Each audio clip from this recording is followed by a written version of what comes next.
Preparing live stream. Let's just see.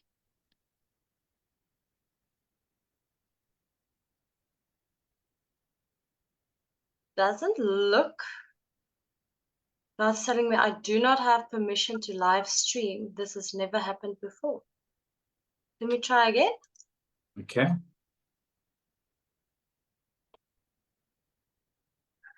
I mean, I do this once a month. Let me quickly see.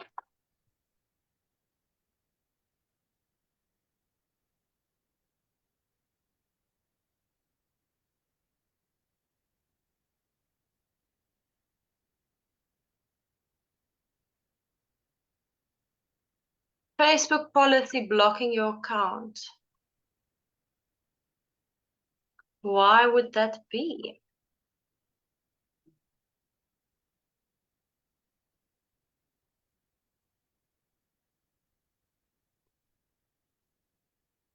I mean, otherwise we could just... Shall we re-log in and try it again? Yes, but this looks like a Facebook problem, not a Zoom problem. But it's not giving me anything else besides...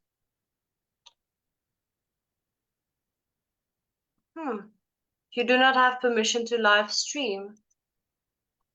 Oh, well, Marissa is saying we are live, which is very interesting. So we've been... Okay, well, then hello, everyone. If we are live, on my side, it's telling me I do not have any permission to live stream. But if we are live, that's amazing news. Then we can just, yes, we are live. Look at I can see myself frowning. Okay, well, that's good news for us, Sean. Fantastic. Here we go. So, yeah, not sure what went wrong, but we are live. So, hello, everyone, and welcome to our first Facebook Live of 2024. My name is Jana Retief, and I'm your host for today's live. And this is really the start of an exciting moment for us here at the Noakes Foundation as we kick off what promises to be a series of engaging and informative live discussions. And we are going to try and do more of these frequent lives throughout the year. However, we will still have our monthly Facebook Live with Prof. Tim Noakes, so make sure to keep an eye out for that. Before we dive in and before I introduce our amazing guest for today, I just have one very exciting announcement to make. So the year 2024 really marks the 10th year of the Noakes Foundation. And to celebrate this, we are having a 10-year anniversary breakfast.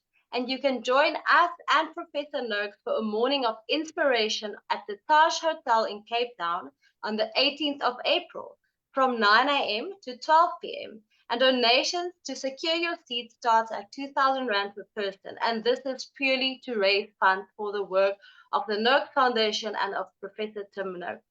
So if you have any more information, if you need any more information, please just email us at info@thenoakesfoundation.org and we can celebrate together.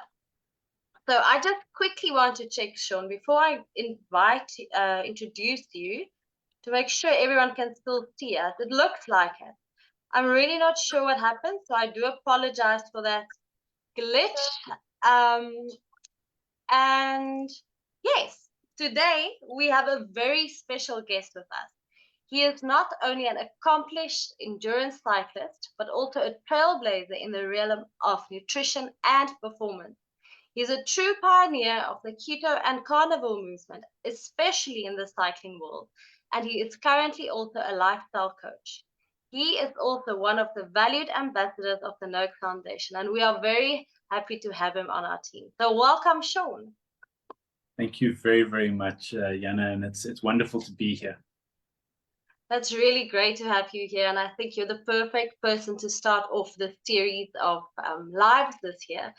I think what I'm going to do, I'm just going to quickly just provide our audience members with a brief introduction.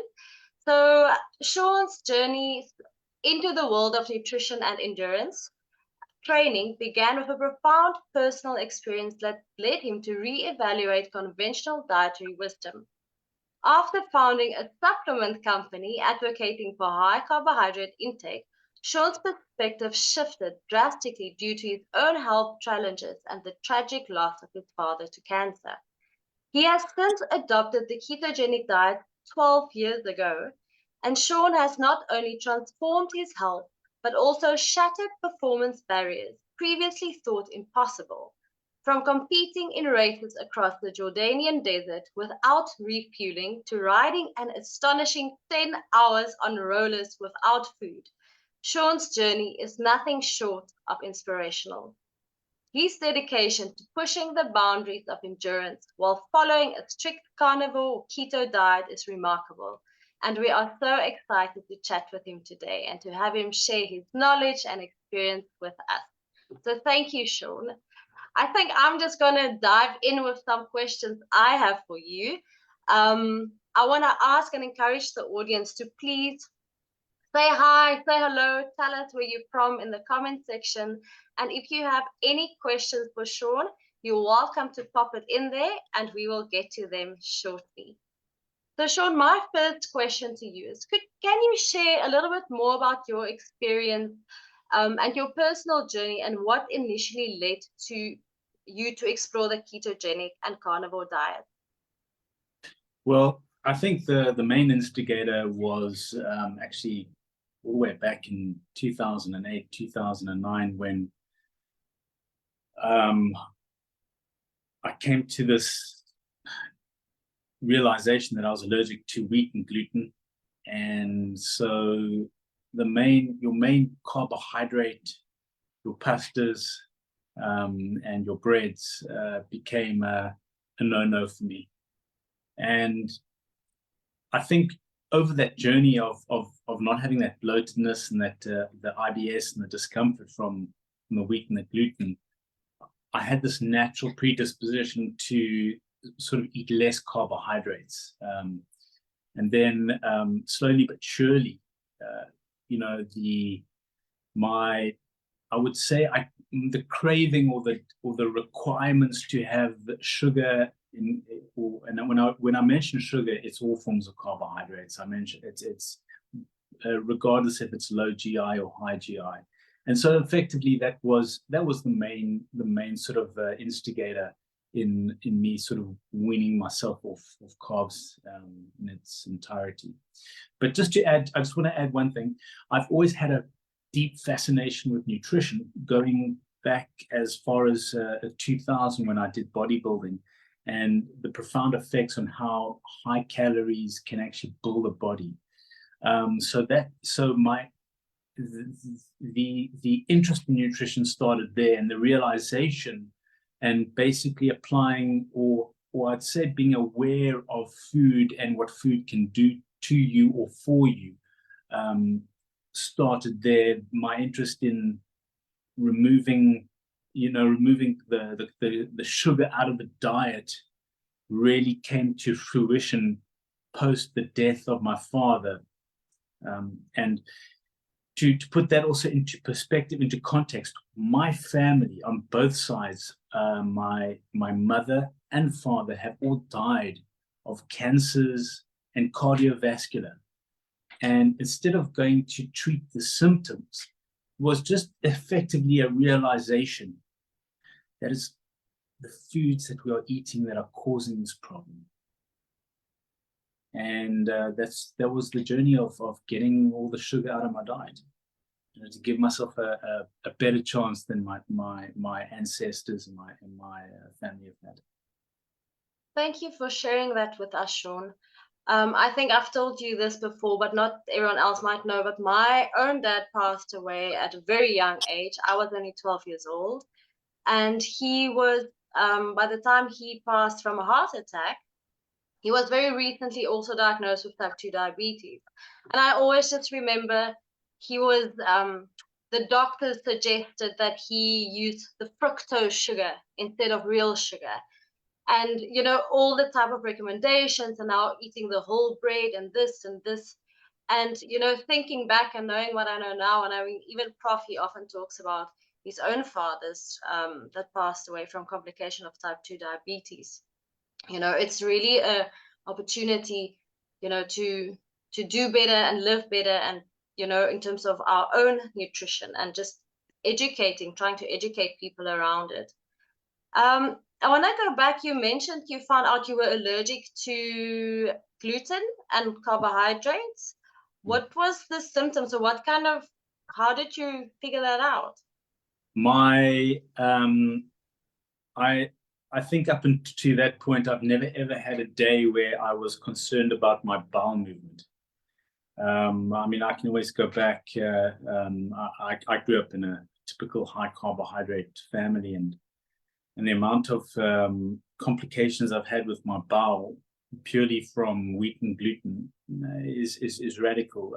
When I went on my first overseas trip, my late father, who was a pharmacist, gave me a box of Imodium, and I said, "What's this for?" And he said, "No, it's if you get diarrhea." And I said to him, "You know what? If I get diarrhea, it's a blessing, you know, because I was constantly constipated." And you know, it's a very sad situation where our medical industry or medical profession or medical advising is always to treat the symptoms but not the cause, which is terrible, because we aren't getting healthier or better. We simply are prolonging a very difficult situation. So post that realization, you know, I was less constipated, but there was, you know, the damage that had occurred became mechanical. And I have battled terribly. And how many people are too embarrassed to talk about bowel movements, so they just keep on. It's terrible, and so much so I'm absolutely, and I will continue to do what I do to highlight what is wrong within the medical industry and also the nutritional industry. I think they're trying to program us, keep us ill, and take advantage of this. And it's not a health business. It really isn't. It's not a health. They aren't promoting health. They're promoting a business. But that is my opinion and my take on it. I mean, it's so interesting because it's true. People don't necessarily want to talk about their toilet habits, and those are all symptoms and things that could be because of, you know, your diet, and even things like sexual dysfunction and so on, the things people kind of shy away from and are often ashamed to go to the doctor. So I think it's really, you know, it's good that we bring these things to light and that we can have open and honest discussions about it. And you've been on this diet, and if I say this diet, you need to now tell me, are you keto? Are you carnivore? So it's been 12 years. So where do you find yourself now? So I think since 1997, I have been eating a tremendous amount of meat, but obviously incorporating a plant-based or plant-like vegetables into my diet. I've always eaten since then a high animal saturated based diet. The elimination of the carbohydrates in its entirety came in 2012, 2013. So I'm not strictly 100% carnivore, but I would say I'm 99% a carnivore, because I still, you know, I'm not a paragon of virtue. My diet is not a religion. I won't, you know, if there is a lovely glass of red wine at the dinner table, when I say at the dinner table, there's only me at the dinner table, but if I feel like a glass of red wine, I will not abstain from having a glass of red wine. When I do ride, I have specific bonk food, which is not exactly 100% carnivore. But if I had my diet every single day is primarily a carnivore diet. There is effectively a meat dinner, which really is the same thing day in and day out, which is beef shin with the marrow. And I have 6 eggs religiously every day, which I scramble, and I throw in a lot of butter and fresh cream. I do incorporate yogurt in my diet, but bear in mind what I do is a lot different to what other people do. I mean, I will go out and ride for a minimum of 5 hours, and I can be burning up to 6,000 calories. 5,000 to 6,000 calories.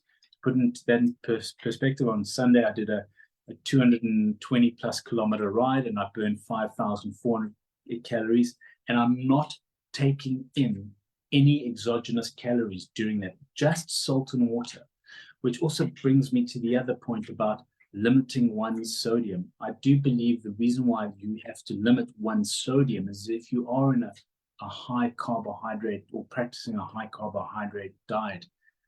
Sugar is really hygroscopic, so for every 1 molecule of glycogen you're storing the 3 molecules of water. When you're glycogen depleted and you've got that glycogen out of your system, you need a hygroscopic to keep you hydrated. And sodium, as in salt, and I don't use typical table salt, I use either a desert salt or a rock or a sea salt. That keeps you hydrated, which is imperative. So, I mean, I can take as much as 15 grams on a high mileage day, 15,000 milligrams of sodium. So let's put that into perspective. Since 1977, we've been taught to vilify saturated animal fat and sodium. I cannot survive or do what I do without that high saturated animal fat. I don't want unsaturated fat. I'm looking for the saturated fat. I'm having what is, technically speaking, according to His Royal Highness Ansel Keys, you would say that you put you in an early grave. Well, I'm 51 years old now. I've been eating more animal saturated fat plus the 1.5 kilos of salted butter per week on a high mileage week to keep me fueled. And my heart rate is I'm able to go way above my predicted maximum heart rate, and I'm able to stay at a very high heart rate for hours on end, and I'm still alive to tell the story. So either that is not science, or we are all individuals and we must be treated as such, and we cannot live under an umbrella of dogma. I cannot agree more with you.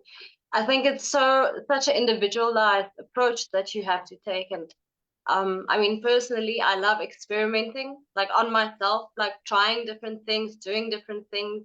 Now of January, we did World Carnivore Month, and we were very strict for let's say 99% of it. We were extremely strict. We only ate meat, salt, water, nothing else. We did include eggs. I ate between, I think, 6 and 10 eggs a day, which some people would think is absolutely crazy. But something very interesting happened. I actually had a bit of an accident on the 2nd of January, which caused me to have quite a few severe burns. And what I didn't realize at the time was the doctors were very impressed by the way my skin was healing extremely quickly and extremely well, especially I mean, I could try and show you, but it's a little bit red here on my fingers still. But they had to actually remove quite a few layers of the skin on my fingers, and within a few days, when they removed the bandages, the skin already has grown back. And I think recently, I think it was a short of Dr. Anthony Chafee. I think it was him. I saw him speaking about how there's a study out that's saying they would give severe burn victims up to 35 eggs a day due to the high cholesterol content of the eggs and how that helps with skin healing.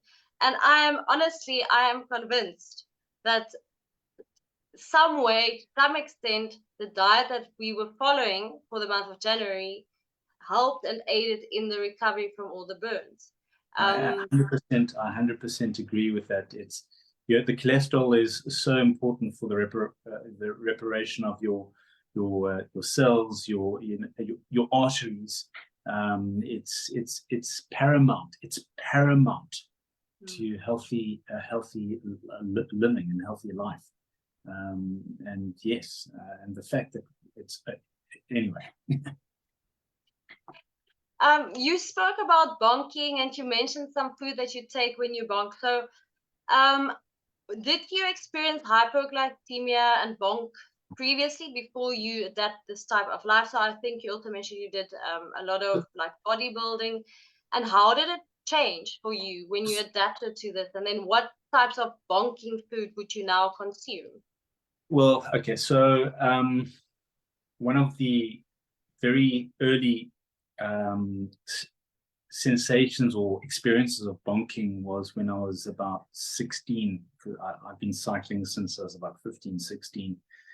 And I mean, the distances I used to ride then was 20 Ks, maybe 30 Ks. And I recall coming home or riding back from Muizenberg, and I bonked so badly that I could actually smell the macaroni and cheese that I grew up on. So my body was yearning. I mean, this is like an hour out, and I'm completely and utterly without energy and shaking and almost hallucinating. My body can, or my nose can smell this cheese. The other scenario I had was riding out in Boerezicht. This is again in the 80s, in the late 80s, and I bonked so badly that I lay in the long grass and pulled out the long grass to actually suck on the roots of the long grass. I was completely finished, and I waited there for about 45 minutes until I had some sort of, I mean, I was finished, absolutely finished.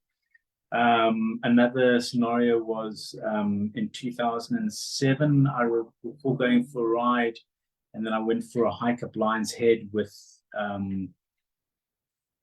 my partner, and she had a whole tube of biscuits, and I bonked so badly. I just remember completely devouring this whole tube of biscuits in a car, and it's completely debilitating. How the discovery of not bonking came about was in 2018. I started riding 100 kilometers a day. Now, I was still under the impression that, look, my conversion to eliminating sugars out of my diet was not to do with performance. I had no aspirations. I'm not a professional cyclist. I had no aspirations to race or ride. I loved riding. That was it. And yes, I do enjoy performance, but my whole conversion was health. I wanted to live as long as possible, and I wanted to live as long as possible, meaning I don't want to be a burden. I want to be as fit and healthy as possible. So this discovery came about, well, I rode 100 kilometers, I'm not hungry. Okay.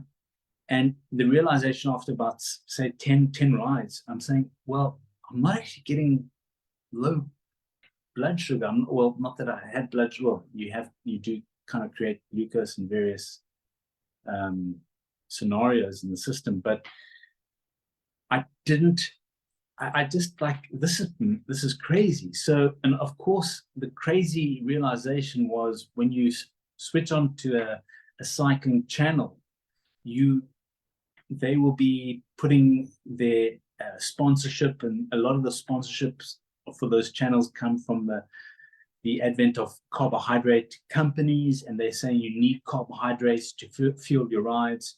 You should refuel with X amount of carbs in 20 minutes and 40 minutes, and then you should eat a solid. You should eat an energy bar for the first hour, then another energy bar in the next hour, and then the last hour you should have carbohydrates.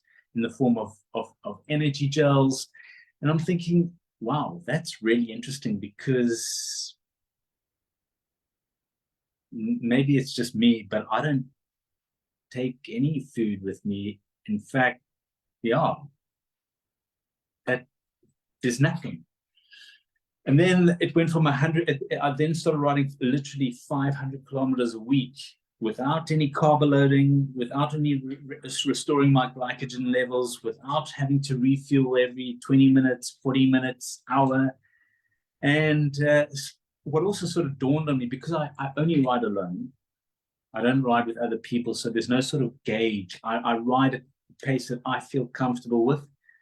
And I'm averaging 29, 30, 31, 32, 33 kilometers an hour, which is been noted to me. This is what the pro tour riders will train, the speeds that they train at. Now I mean, back then I'm 51 now. So, okay, fine. I'm riding at speeds which are quite admirable, and the weekend warrior would be very proud of those speeds. And I'm not utilizing this food which is required to perform better. And I never had a problem with getting my heart rate up as well. So these sort of markers started to, well, how far can I go? And instead of being confined to the dogma, because I really believe it is dogma, I started to push the boundaries and the limits. And, you know, the question is, since I've been on Strava, which is, I think, 5 or 6 years now, I've ridden almost 85,000 kilometers on a low to no carbohydrate carnivore animal-based protocol. And I had a disastrous year last year with injuries, so I wasn't able to do the mileage that I'm used to doing. But it's not. I'm not riding slowly. I'm not a pro elite cyclist. I'm a middle-aged man, okay, who, I mean, I've ridden with youngsters before. There was one, a very good friend. I took his son, and he was, I think he's a provincial triathlete, and his wheels fell off after, I had to nurse him home, and he was 30 years. I mean, he was a provincial triathlete. So obviously there isn't a lot of performance. And in 2022, I decided, well, how far can I push this performance? Whereby I rode on the 26th of July at an average of 251 watts. Now, those people who ride bikes who are watching this will probably think it's impossible. The date is there on my Strava. And I rode for 213 kilometers. I averaged almost 32 kilometers an hour, 33 with an elevation gain of 2,200 meters. And I did it alone. And there were periods where I was riding in my threshold for 10, 20 minutes, multiple times. And all I did was take salt and water. I think there was a coffee, an espresso during one pause. But it beckons the question. I don't believe, and I've seen it with the people that I've coached, and I've seen it with an ex-partner of mine who became ketogenic and adopted. She won her race in Jordan. She won, and she beat some of the elite men as well, and she did it without refueling. And I don't believe that it's isolated to me for one single second. The only thing I've done was literally made it, well, in the small world that people are taking note of, I've made it aware, people are aware of this.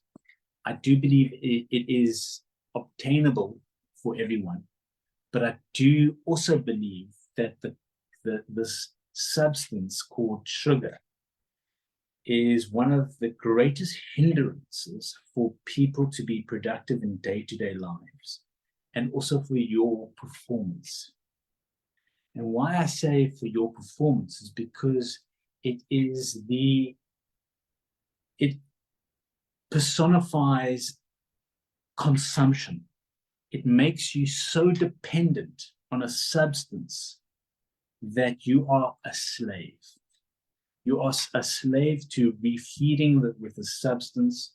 You're a slave to its addictive qualities. And I do believe that the qualities are so addictive that the relapses are far greater than any hardcore narcotic substance out there.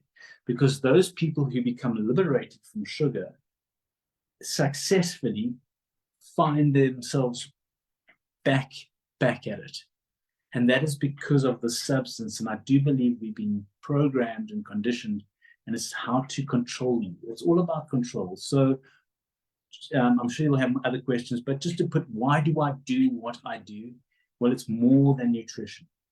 It's about being able to think for yourself, but we need more great minds on this planet. We need more great thinkers. And it starts at food to prevent you from thinking. And if they can control your hunger, they can control your brain, specifically with this substance. I cannot agree with you more.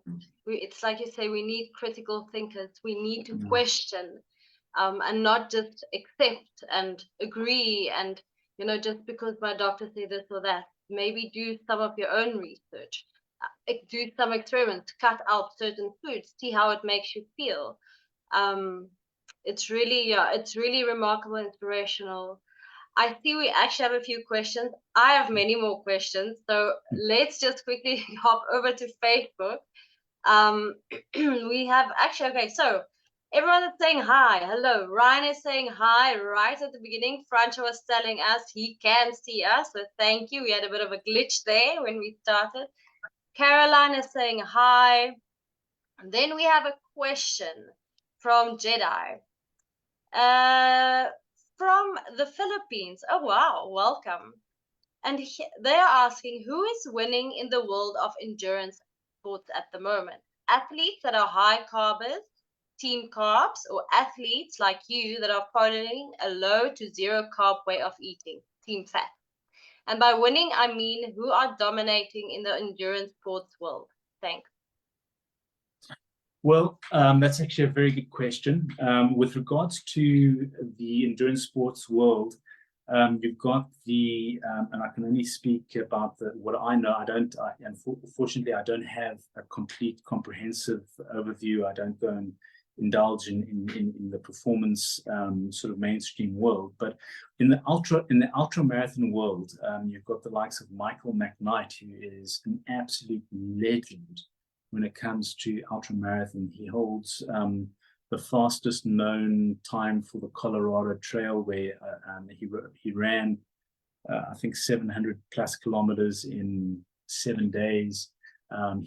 He's basically won every single ultramarathon. We're talking about 200 plus kilometers, and smashed the records. And he is pretty much a carnivore. There is the odd occasional carb that he may take in, but if you look at, there is no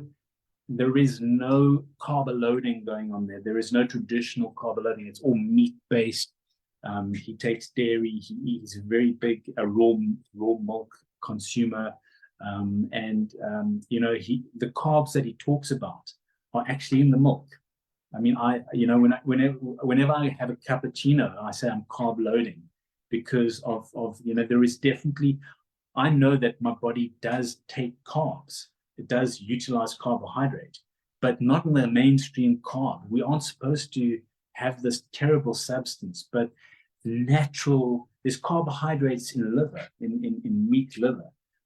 So there is some sort of usage. A lot of people, I have been very polarizing in my delivery of the information I've given, but carbs aren't bad. It is the high carbohydrate diet which has been imposed on modern society that is inherently disastrous for you. So it's not all carbs are bad. It is the consumption of that high carb. With regards to the cycling, now the cycling world's a very interesting world. There are a lot of I think it's Jumbo Visma. They are now utilizing exogenous ketones, which I'm actually not an advocate of exogenous ketones. I do believe exogenous ketones hinders your body's own ability to produce its own natural ketones. Just bear in mind that when you're taking in carbohydrates, the result of that is glycogen. You aren't taking in glycogen, you're taking in the carbs, and your body manufactures the glycogen. With the exogenous ketones, it actually, I believe, switches off your own ability, which I've experimented myself. So this is my conclusion. So why do I mention the Jumbo Visma? So they are open-minded to this exogenous ketones, but you must take into account that most of these cyclists, they aren't exactly what I consider to be vessels of information, because they've got doctors who tell them what if they should doctors to monitor them. They've got nutritionists to guide them what they must eat. They've got sports scientists to tell them how to train. They've got mechanics who fix and build their bikes. So all they need to do is just have some road handling skill and be able to deliver this this VO2 max. I wouldn't consider them to be vessels of information. And I have seen some magazine programs whereby they're asking the tire pressure of what's in the tire, and they're asking how much the bike weighs. And some of these pros don't even know how much pressure there are in their own tires. Some of these pros don't know their own bike weights, which are the fundamental things what they are doing. So when it comes to nutrition and what the pros are implementing or following, I don't believe that they are equipped with the right knowledge to make a sound judgment. And what's transpiring as well in the pro peloton, I believe they're taking as much as 120 grams of carbohydrates per hour, which is absolutely ludicrous. It is terribly unhealthy for you. The fact they are glorifying consuming these jelly babies post a race, and a youngster's going to see this and think it's actually healthy because my heroes they're completely bonked. Now, it's an unreal scenario, because they have an entire team, helicopters, ambulances, they've got staff members around them. What happens, God forbid, they're stuck in the wilderness? What happens in a real life situation where they need to be metabolically healthy? They're not metabolically healthy. They're metabolically unhealthy because they do not have they are so dependent on this sugar. They've shut down their body's ability to burn fat. They are great now. They are going to be successful now, and they're going to get the likes and the comments, and it's going to feed their ego. 10 years, a decade after their career, you just have to look at what the greats look like. You have to look at what Eddie Noakes looks like, Bjarne Riis looks like, Stephen Roach looks like, Greg LeMond looks like. You have to just think about what the greats that we know of. Jacques Anquetil died of stomach cancer. Laurent Fignon died of stomach cancer.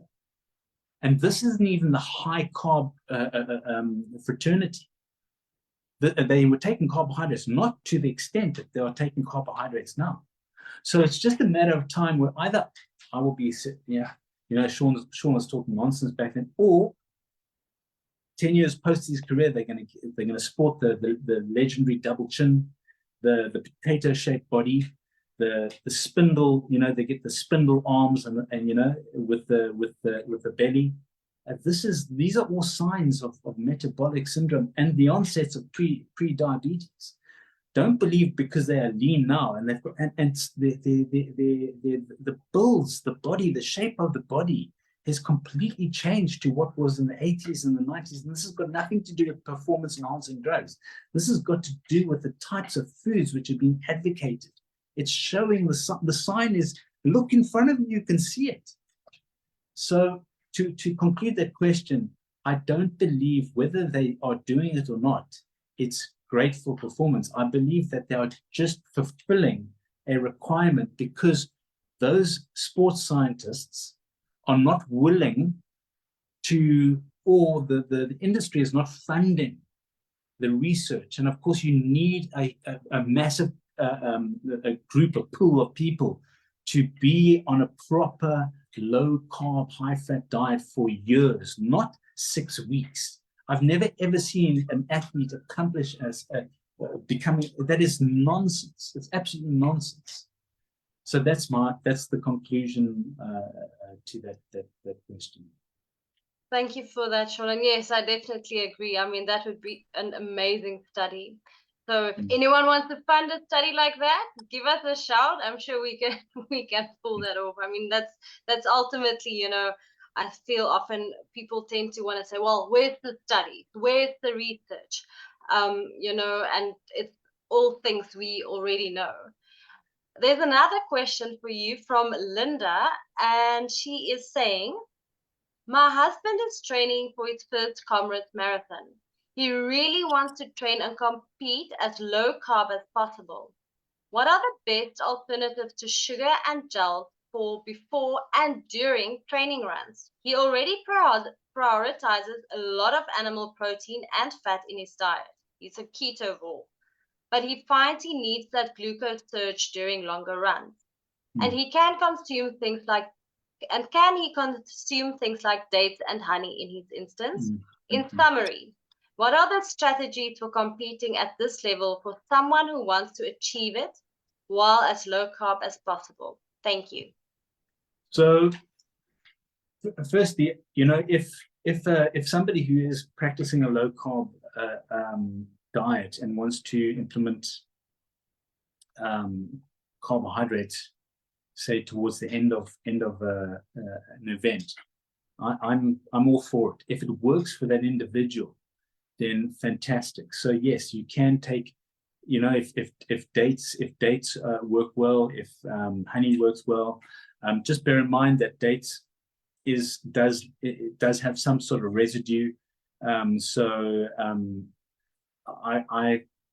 you know, with regards to solids, you know, you have to test your stomach, because, you know, if you've got some sort of residue in your stomach, and if it is a 7 or 8 hour event, you could end up having bowel issues. So I do think that you've got to check what works for you. With regards to using the carbohydrates, and for somebody who wants to be really sort of liberated, you have, like your training, you're creating a stress scenario with regards to breaking muscle down, extending your cardiovascular ability with doing, you know, hard runs or hard cycles.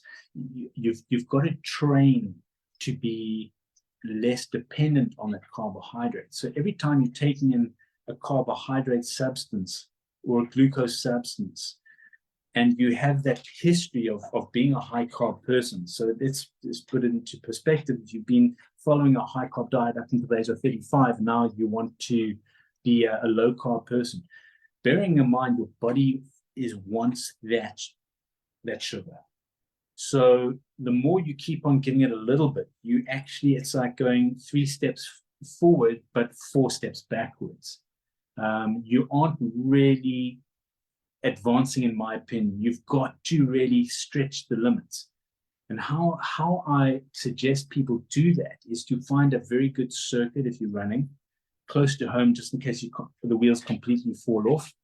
And then also take a substance which, like an energy gel or some sort of food, just in case, so you can get some sort of energy just in case the wheels completely fall off, and push the limit. Now, when I say push the limit, get to that point where your energy level starts to become low.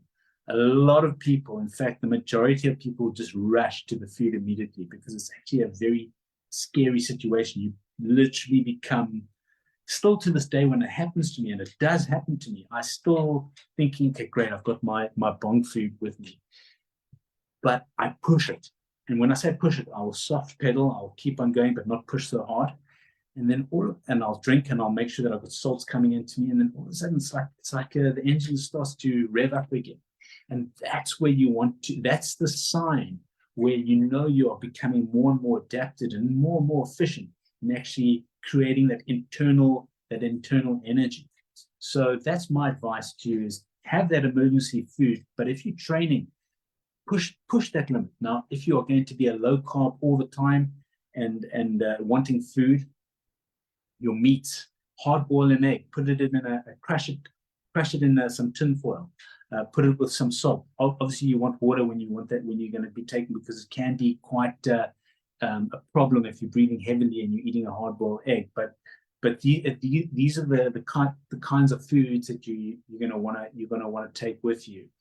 Nuts, macadamia nuts. Macadamia nut butter is something fantastic for being fueled on. For low carb, obviously that's not being carnivore, but these are the substances that you want to train your body to be effective during a competition. And of course it happens in the training. But every time you're taking in that carbohydrate, just bear in mind, it's almost like teasing your body. You're teasing that body and saying, here's a little bit of carbohydrates.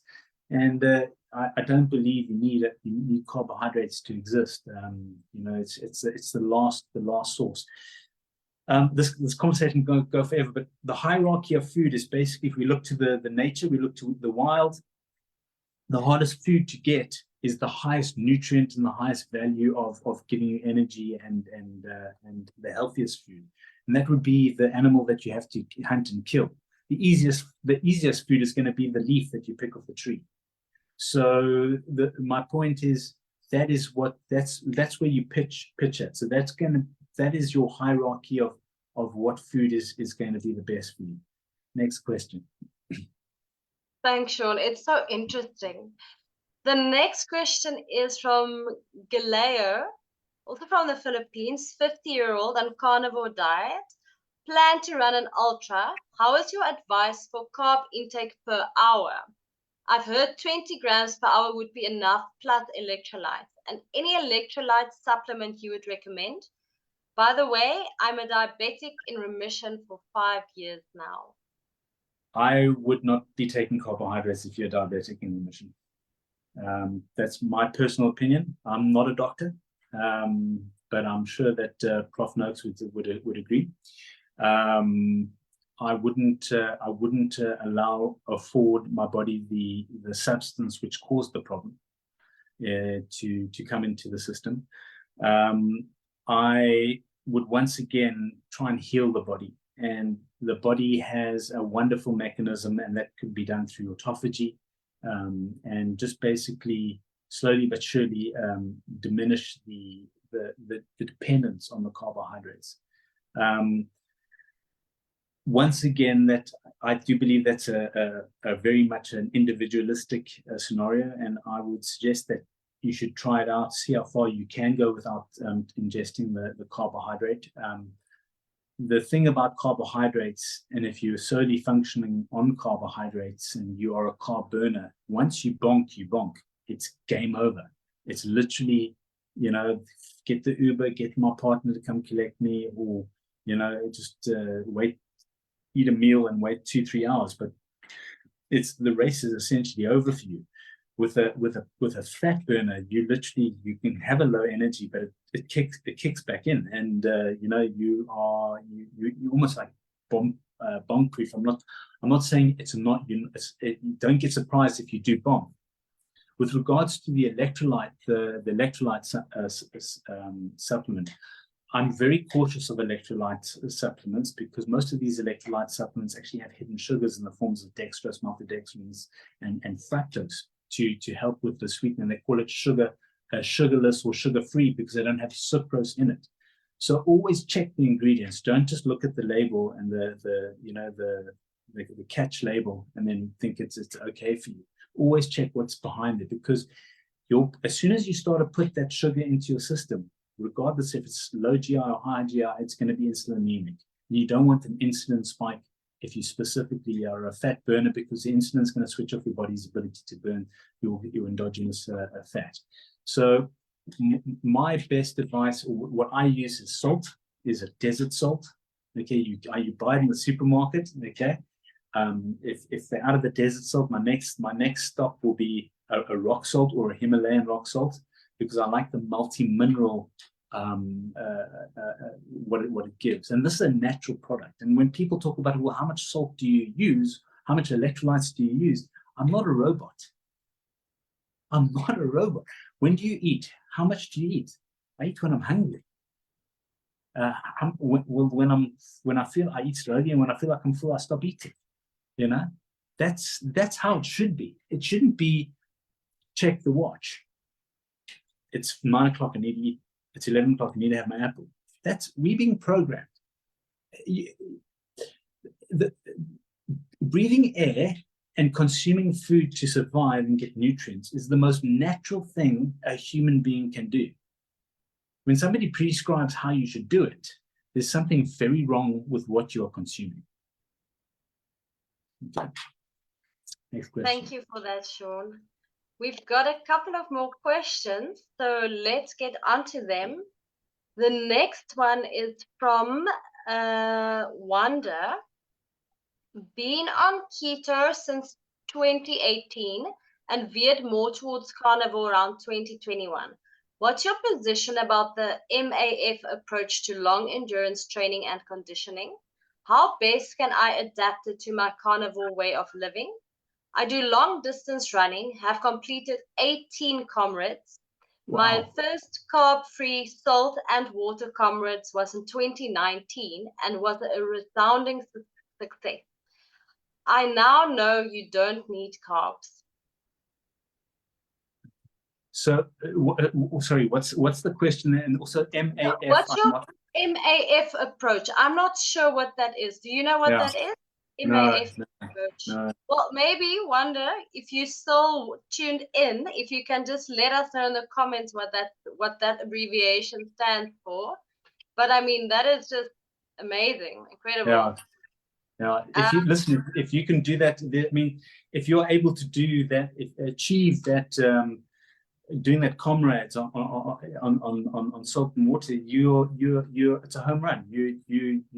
You are a success. You've liberated yourself. That's incredible. Fantastic. Yeah. Amazing. I've got some feedback here from Jedi. One of the questions you answered earlier, and he says, "Thanks for answering my question, Sean. I agree that we just have to do our part in this way of eating to convince other athletes that this is the best way of eating. I coached 3 adventure race teams in the World Series adventure race last year. They competed in a 4-day non-stop race. They won champions, 2nd place and 3rd place in their category. They were carnivores for almost a year. Really Fantastic. Great results. That's amazing." Wonderful. Then another question here from Susanna. I ran 2 weeks ago, 26-kilometer training. All went well during the training, but immediately after the training, I felt a bit strange, losing focus, feeling nauseous. 30 minutes after, I was on my way to pass out. My daughter brought me some honey and sugar sweetened tea, and I started to feel better. An hour from that, like nothing happened. It seems that my blood sugar levels suddenly dropped. What could have been the cause of that? 2 weeks after, I ran 30 kilometers and all was perfectly fine. Of course, I'm speaking of running on keto, not taking any carbs. Okay, so firstly, I can only hazard a guess, and I stress hazard a guess, but I would question what your generally when somebody passes out or feels like they're going to pass out nauseous, it could be from a lack of electrolytes, specifically on the ketogenic diet. People don't actually realize that when we are ketogenic, we are very dependent on salt, because the salt is there to effectively help with your energy production and keeping you hydrated. And that hydration is very important to keeping your elevated blood pressure. So when you have a blood pressure drop with regards to, you can have it with low blood sugar. You cannot, it's generally, and I say generally, it could very well be an electrolytic deficiency with regards to a ketogenic diet. And that is something which a lot of people don't take into the account how important salting is. But again, if somebody asks me, well, how much salt should I take? Well, it's, you can have a guideline, But I really answer it the following way. I answer it in a way that, how long is a piece of string? Because people always ask me the following: how much salt do you use when you go out? As well, first and foremost, what climate are you living in? How intense are you going to ride? How much salt have you had prior to going out? So all of these are a factor. How, when they say they'll give you these guidelines of how much salt to use. It is very much dependent on what you're consuming prior, what you are going to achieve going forward, what you're wanting to achieve, how much you're going to be perspiring and sweating, how much you weigh. There's all these varieties. So the body's got a very incredible thing. It's called taste. So whenever I put I kind of know, because I've got this algorithm. I've been doing it for such a long time. I know exactly how much salt I'm going to be taking. I salt to taste. So I kind of am in a rhythm with regards to how much salt I put into my meal prior to the day before. And so it kind of becomes a standard with regards to how much salt I'm going to use. So that's my advice there. I can't hear you. Okay, there you go. Yeah, no way. So on the salt, I've got a question, because personally, I do not like the taste of salt in water. So that's kind of when you brought up now the idea of like tasted and so on. So I can drink salt water, but then it has to have like very little salt to it, and it actually sometimes for me it makes the water taste sweet. I know it sounds strange, but the water tastes sweet to me, and I don't like the taste. So I think, and at the same time, I tend to eat a lot of salt on my food. And do you think it kind of makes up for, let's say you go do exercise and you don't take salt in your water, if you eat more salt on your food, does it kind of balance? Yeah, it definitely does, because if you once you become completely free of the sugar, you will literally drink some mineral water and you can taste the mineral water is actually sweet. Once you eradicate the sweetness out of everything, a cinnamon becomes like as sweet as sugar. The product, the herb, the cinnamon bark. So your body becomes very, and the cravings that you get once you clean out the system, you start to, I feel like a steak. I feel like, I feel like some liver. I feel like, because the nutrients, your body can equate the taste, the texture. It knows that I'm going to get that nutrient from it. And the reason why meat is so important, it is so much more bioavailable. The nutrients are so much more better absorbing than your plants, your fibers, your roughage. So your body is I know that I'm going to feel better. I know that I'm going to get healthier from that piece. So with regards to salt, it's very much a personal thing when it comes to how much salt to use. And once again, I fall back into I'm not a robot. I'm not a, AI has only just come out now. We are human beings. We have emotions. We have intellect. We aren't robots. Don't fall into that trap. Think for yourself, and I implore people to think, really. Thank you, Sean. So I think we've basically come to the hour mark, but if it's okay with you, maybe we can just go back to that question from Wanda. With pleasure. And then I have a question or two still for you. So I'm just seeing in the comments. Let's see. So Annalisa is saying perfect answers. So proud that we've got informed and logical people like this in South Africa. Proud. Thank you. And then Wanda said the MAF in that question, which I will just read to you again, stands for maximum aerobic fitness, Maffetone method, also known as maximum aerobic function, which advocates for low heart rate training to improve overall fitness. Yeah. And Leo said it's kind of zone 2 heart rate training in running developed by Phil Maffetone. And he's also saying thanks for your advice earlier. So if I go back and just reread that question for you, So Wanda said, been on keto since 2018 and veered more towards carnivore in around 2021. What's your position about the MAF approach to long endurance training and conditioning? How best can I adapt it to my carnivore way of living? I do long distance running, have completed 18 comrades. My first carb-free salt and water comrades was in 2019 and was a resounding success. Okay, so with regards to that, a lot of people will, it's effectively zone 2 training, the way I understand it. If one wants to become more adept in higher intensity on a low carb or a carnivore diet, you have to start to elevate your intensity and do it gradually. Okay, because what happens is you tend to find that the newcomers into the low carb ketogenic world they get that hyperglycemia and low energy is a little bit of a shocker. So it can frighten people. You've got to persevere. Nothing comes from being in your comfort zone. Nothing. It doesn't matter how great AI becomes, and nothing comes from your comfort zone. You've got to be prepared to fail. You have to be prepared to fail, and you have to pick yourself up and start all over again. Okay, you can limit the pain and the frustration by doing it gradually, but you need to also find your limit and then go over that limit. So in order to increase your intensity, you have to increase it yourself.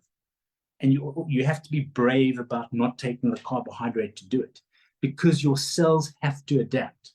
Now, I do believe that if somebody is born into a carnivore or low-carb family, their cells are already adapted, and that, I believe, is the natural way of existing. I believe that the sugars are so detrimental and damaging, it makes your whole system a slave. So I don't believe for a second that it's not a natural thing. I believe it's 100% natural, and I believe that I have to mind how I go forward with this. But in order to, you've got to repair the damage, and you've got to train the cell. Everything from the atoms is malleable inside of your body. So you've got to be fearless going forward. Thank you, Sean. And then I just have one last question from my side before we say goodbye. So for anyone who might be curious about exploring this type of lifestyle for their performance and endurance training, what is the one piece of advice that you would give them for getting started and incorporating this as part of their exercise regime and lifestyle?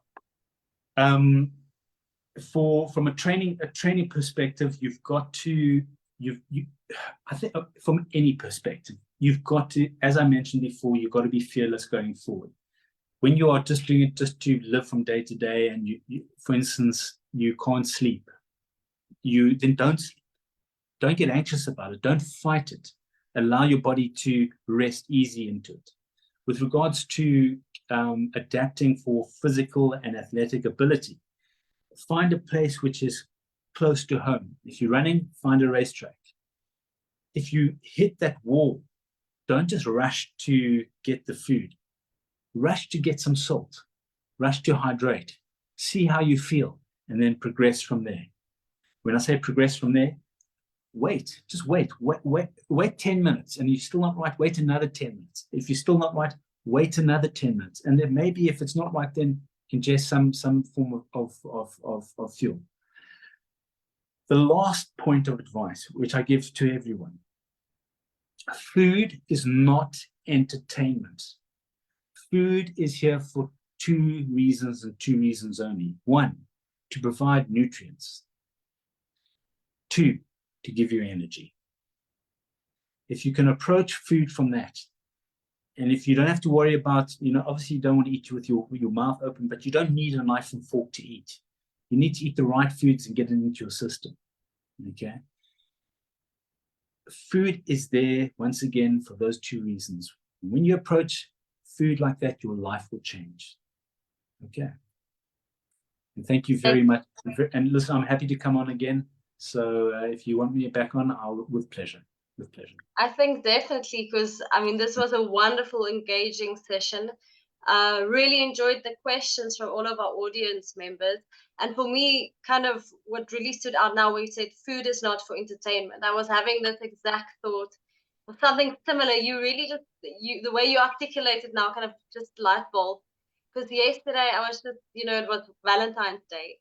Yes. And I was just thinking how all of these days and holidays and things that we celebrate in all the different cultures and things, how it revolves around food, and unfortunately the wrong types of foods. So thank you for sharing that with us. Maybe just by closing off, you can just share with the audience how they can get hold of you, where they can find you, where they can follow you, all of those things. I'm both on X, and although my biggest following is not on X, I'd like to support X as much as possible. So it's Sean SEAN_Sako SAKO, and the same account name on Instagram. That's my biggest platform, and of course my Strava, which is, there's only one Sean Sakanofsky on the planet. So you can find me on Strava. Is another very profound platform for me. So please, if you want some inspiration, I always put some big rides out there. I always showcase what I'm using from cycling equipment point of view, and also I'm a big advocate for 2A. So if you're from the States, you'd know what that's all about, and that's where you can find me. And thank you once again for listening, and I hope to be back. Yeah. Thank you, Sean. Thank you, everyone, for joining and asking all the wonderful questions. Like I mentioned before, we're going to do more frequent lives. We're going to invite more people onto our platform. So if you want to suggest anyone, or if you want to come chat to us about anything, give us a shout. And you want to say something, Sean? Yeah, you must definitely get Mariska Strauss, who is a 17 times cross-country mountain bike champion, South African champion, and she has I think she's been now carnivore for six months, going on 6 months, the keto carnivore. She's pregnant at the moment, but she will definitely compete post-pregnancy. Yeah, her journey is also fantastic, and it just gives credence to that world. Amazing. Thank you so much. Thank you, everyone. Have a lovely day further. Okay, thank you. Bye-bye. Bye. Bye-bye.